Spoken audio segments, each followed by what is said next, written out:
மணல் மணலாக திரி திரியாக நெய் வேணும் வீட்டில் அப்படின்னு நினைக்கும் பொழுது ஆடையெல்லாம் எடுத்து ஃப்ரிட்ஜுக்குள்ளே ஸ்டோர் பண்ணி வைங்க. ஃப்ரீசர் பாக்ஸில் ஸ்டோர் பண்ணி வைங்க.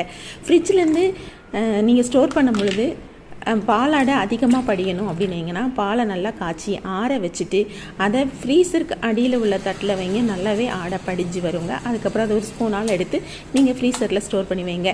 உங்களுக்கு தேவையான அளவு பாக்ஸ் ஃபில் ஆகி ஸ்டோர் ஆனதுக்கப்புறம் நல்லா நாள் எடுக்கிறீங்கன்னா, இப்போ இன்றைக்கி காலையில் எடுக்கிறீங்கன்னா நாள் நைட்டு வெளியே அந்த பாக்ஸை எடுத்து வச்சு தயிரை அது மேலே ஊற்றி நல்லா மிக்ஸ் பண்ணி வச்சுருங்க. காலையில் எடுக்கும் பொழுது நல்ல கன்சிஸ்டன்சியில் இருக்கும்.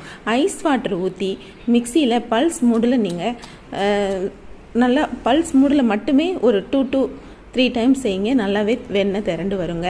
இந்த ஹோம்மேடாக இருக்கிற வெண்ணெய் நமக்கு அவ்வளோ அற்புதம் செய்யும். வயிற்றுப்புண்ணு ஆற்றும். நிறைய நோய்களுக்கு ஒரு அருமருந்தாக இந்த வெண்ணெய் இருக்குங்க.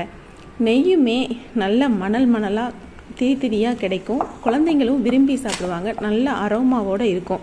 நீங்கள் நம்ம கையினால் எடுத்து கொடுத்து நம்ம பசங்களுக்கு ஸ்வீட்ஸோ வீட்டில் உள்ள எந்த டிஷ்ஷும் செய்கிறப்போ நம்ம குழந்தைங்களுக்கு நம்ம செஞ்சு கொடுக்குற ஒரு திருப்தி ஆத்மார்த்தமாக இருக்குங்க.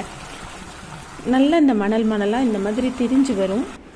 அப்போ ஒரு பிஞ்சு உப்பும் ஒரு பிஞ்ச் அதாவது வாசத்துக்கு நல்ல நெய்யை தூக்கி காட்டுறதுக்கு முருங்கை இலையும் போட்டுடுங்க.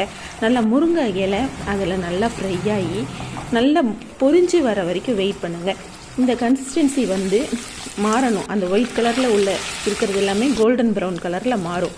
இந்த மாதிரி இந்த கன்சிஸ்டன்சியில் வந்ததுக்கப்புறம் நல்லா ஃபில்ட்ரு பண்ணி தனியாக எடுத்து வச்சுக்கோங்க. இதுலேயும் வேஸ்ட்டு பண்ண வேண்டாங்க. இதை சாப்பிடுங்க. அதிக சத்துக்கள் கிடைக்கும். இந்த ஃப்ரையான முருங்கைக்கீரையும் சரி, அதில் உள்ள அந்த பாலாடை ப்ரௌன் கலரில் இருக்குல்ல, அதுவுமே நிறைய சத்துக்களை கொடுக்கும். நல்லா நெய்யை ஃபில்ட்ரு பண்ணி வச்சுட்டு ரெஸ்ட்டு விட்டோன்னா இந்த மாதிரி மணலாக திரியாக நெய் கிடைக்கும்.